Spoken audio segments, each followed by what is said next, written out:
everyone! Good afternoon! I'm back! It's your Mama Sam para sa ating chika update ngayong hapon. So, kamusta naman kayo mga amigo, amiga? Sana lahat kayo ay okay na okay ngayon. At syempre, sa lahat ng mga bago nating subscribers dyan, hello po sa inyo lahat at saka sa mga makasolid na makamamasam dyan na laging tumututok dito, araw-araw, lagi-lagi. Maraming salamat guys sa inyong lahat. Syempre, supranational fever tayo ngayon.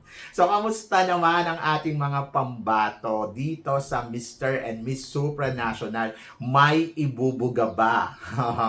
Well, kung ako naman ang tatanungin ninyo, syempre, happy ako sa nakikita kong performance na ginagawa ngayon ng ating mga pambato. So, punta muna tayo dito kay Felipe Marisigan. Yes! Finally, di ba? Nakita na natin siya yesterday kung paano mag-perform. Ang gwapo-gwapo ni Felipe. Ang laki ng puwet. So, yon, ang ganda ng hugis ng katawan. At ang ganda ng legs. Ang haba. Kahit nakapan siya, halata mo talaga na ang ganda ng hugis ng bias niya. Di ba? So, grabe. Grabe yung imagination ko sa kanya. Winner. Charot. Anyway, so, happy ako dahil kung ano yung napag-aralan niya sa kanyang training, ayun yung in-apply niya talaga dito. At in fairness doon sa trainer niya, ay napag-aralan ng maigi kung paano ilalaban yung candidates natin. Kasi parang chess lang yan, di ba? Na parang naghahanda, tapos saka mo itatanungin kung ito ba'y dadama o hindi. So, in fairness doon sa pambato natin, napaka-perfect mula doon sa looks niya, sa mga ginamit niyang materyales, di ba? At plus, yung performance. Kaya ang ending ay winner. So, yon. So, maganda yung naging resulta. I'm so proud sa pambato natin na lalaki dahil ang galing-galing niya sa entablado yesterday. Lalo na yung nagpalit na siya ng damit, yung color blue na, yung pang pinali. Iisipin mo talaga maganda yung plano sa first round na ilalaban nila.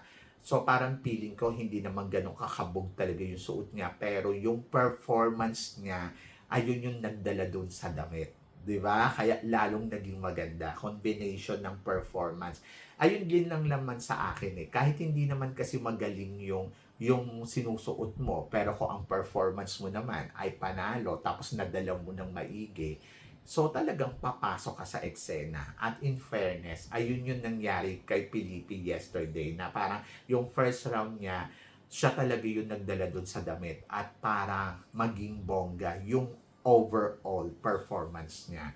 So, winner. And then, doon sa second round, maganda din yung naging plano nila kasi parang kung iisipin mo, ay ang bongga, ang winner, di ba? Kasi ang ganda ng naisip nilang kulay, tapos ang ganda ng cut, yung style na tinatawag. Sabi ko, ay okay, so talagang combination talaga na ang perfect nung dating. Plus nakita yung magandang tindig niya. Sabi ko nga sa inyo, pati nga puwet niya, nakita ko na, wow, ang ganda ng kurba, di ba? So yon, ang ganda nang napakita niya pati ayos ng buhok, di ba?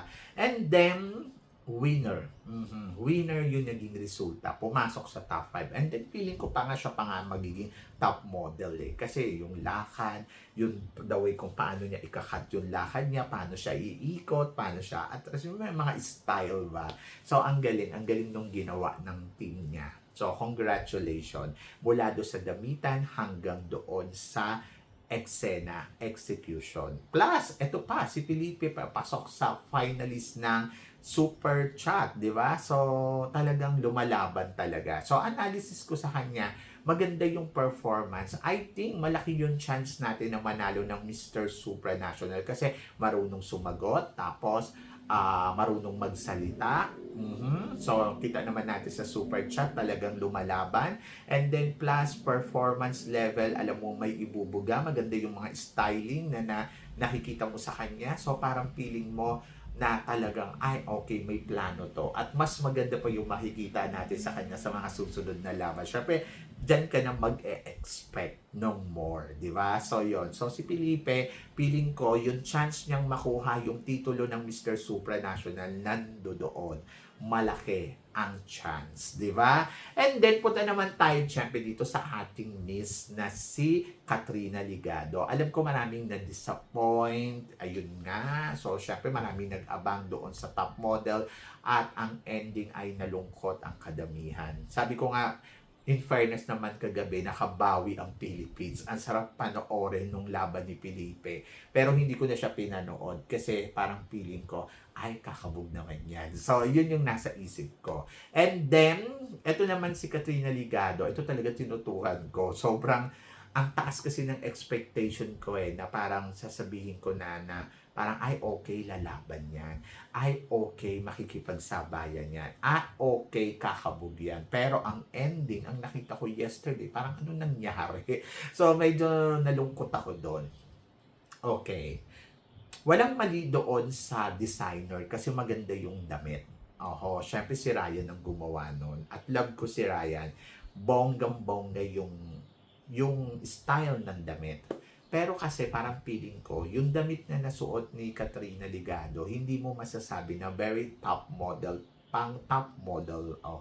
Akala ko nga sasayaw siya. Pero maganda kung opening show, ito yung suot mo, yung mga tipong magpapakilala ka, yung mga ganon. Pero yung sasabihin mo, ilalaban mo siya sa top model, I think eto akin lang to, wala naman akong parang out of the content.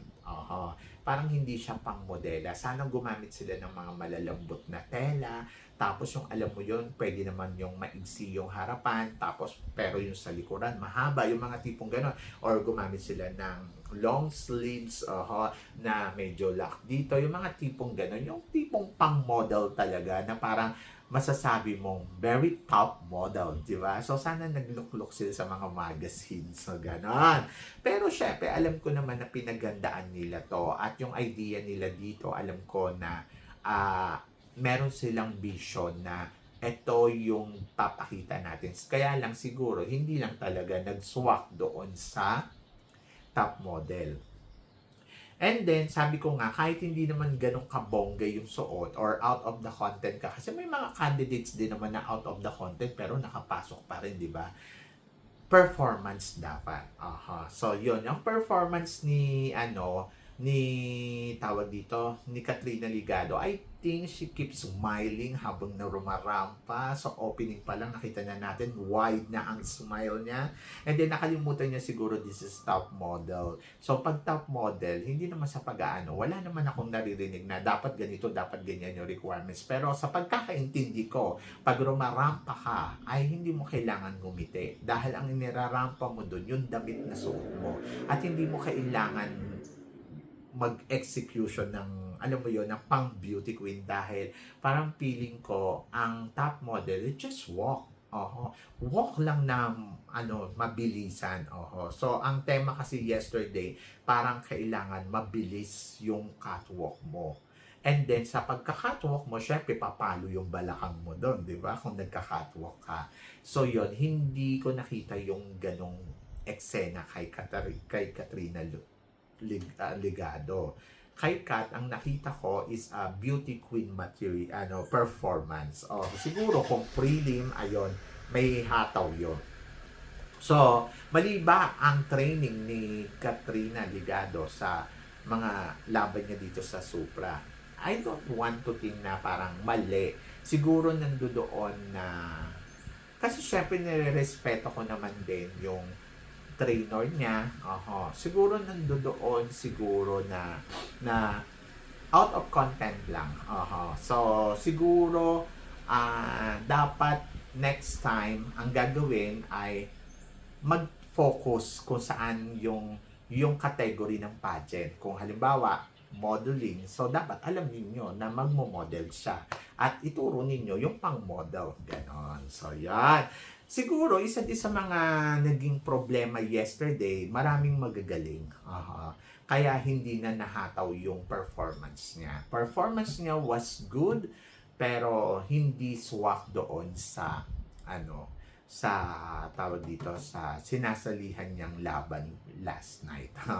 Parang feeling ko, pang ano yon, pang prelim na performance. Ganon. So, yan. Pero syempre, hindi naman ibig sabihin na hindi siya nakapasok dyan ay wala nang chance na manalo. May chance tayong manalo. Pero ang tingin ko, hindi ganong kalaki.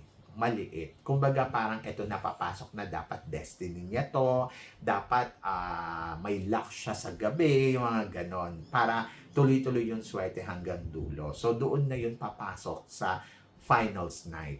So performance mamayang gabi, kailangan ito talaga yung pag-igihan niya na dapat ma-impress niya talaga ang mga hurado, and I don't want to expect too much na kasi parang feeling ko the more na nag-expect ka, the more na nadi-disappoint ka.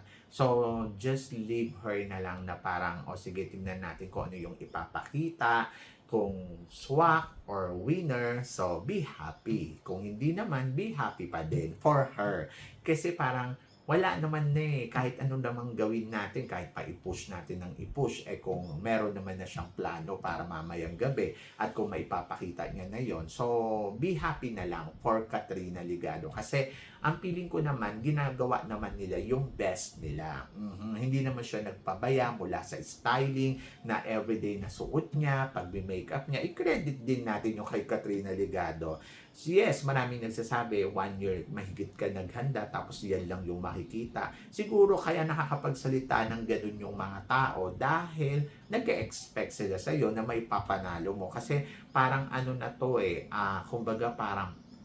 kumbaga sa uhaw na tayo sa corona ng supranational. Ang tagal na kasi, kung iisipin mo, 2013 pa yung nanalo tayo. Ano ng petsa ngayon, di ba? So parang mahigit 13 years na. Tama ba? So I hope na sana ito na yon, di ba? At syempre, yung tiwala kasi na, ay si Katrina Ligado yung lalaban ng supranational. Kahit ako di ba? Sinasabi ko sa inyo, mananalo yan. Kasi nandoon yung trust ko sa kanya. Alam ko sa Miss Universe Philippines pa lang may nakikita na akong kulang sa performance niya, pero hindi naniwala ako na maghahanda siya. So ngayon nagkaroon ka ng disappointment. So ganito yung resulta, ganito yung sinasabi mo ngayon, di ba? But still na kung tatanungin niyo ako, naniniwala ka pa ba, Mama Sam, na mananalo si Katrina Ligado? Tulad nga na sinabi ko, naniniwala ako na may chance pa din tayo. At yung maliit nga lang, di ba? Hindi na ganun kalaki. Hindi na katulad nung dati na parang pag sinabing Katrina Ligado, ay mananalo yan. Ngayon, pag sinabing Katrina Ligado, parang sana. So, ganun na yung magiging reaction mo. Lalo na ako, nag-hit kasi ako ng di ba? Sabi ko nga, sana mag-grand slam tayo. But, don't worry. Kasi mamaya, may laban si Katrina Ligado for preliminary competition. And this is it, guys. I hope na sana ay mapansin talaga yung performance niya ng bonggang-bongga. I think may performance naman siyang may papakita. I hope na sana mag-top sa top of the list. Ganon ng mga judges. So, yun. And then, sabi gano'n, naku, Mama Sam, huwag kang umasa kasi wala naman ng nakuha si Katrina Ligado. No, it's okay, guys. Doon pa rin yan sa preliminary competition magbe-base. And then, let's see mamaya kung anong performance. But tulad nga na sinabi ko, don't expect too much. Mas maganda na yung wala kayong ine-expect. Just watch her and enjoy the pageant. Ganon! So, yan. And then, laban, di ba? So, laban lang. So, ako naniniwala naman ako na prepared naman siya dyan. So, magtiwala pa din tayo. And then, of course, ipagdasal pa din natin. Yun yung importante. Di ba? So, yun. So, piling ko naman, Katrina Ligado, kaya pa rin sasabihin natin, top 5. Bonus na lang sa akin kung mananalo siya. So, ang hinihit ko ngayon para sa kanya, sana maka-top 5 pa rin ang Katrina Ligado. And then, pagdating naman dito kay Marisigan, doon ako umaasa na mauuwi niya ang titulo. So, sana yung narating ni Tara Valencia nung nakaraan taon ay sana marating din ni Katrina Ligado ngayon. At sana si Marisigan ay maging titulo ng Mr. Supranational. And then, happy na ako doon. So, kung mananalo si Katrina Ligado, syempre, bonus na lang sa akin yon. Basta, laban Philippines. Kaya natin to. So, yan. So, kayo guys, ano guys ang masasabi ninyo dito sa mga pinag-uusapan natin ngayon? So, i-comment below mo yan para at least malaman ko naman kung ano naman ang chika mo dito sa mga tinatalakay natin ngayon. Diba? So, malay ninyo, kung hindi tayo mag-top 5, makuha natin yung Miss Asia. Diba? Yung, yung isa pang may title, yung may corona. So, malay ninyo. Yung Miss Asia ba? Yun. So, malay ninyo, makuha natin yun. So, yun. Laban lang. So, maraming salamat po sa inyong lahat sa love and support. Sa mga hindi pa nakaka-follow, please don't forget to click like and subscribe my channel at i-click nyo na rin po ang notification bell to more updated syempre sa aking mga chika. Sabi ng ganon, always keep smiling and laban lang. So guys, hanggang dito na lang. Hanggang sa muli nating chikahan. See you tomorrow. Thank you guys.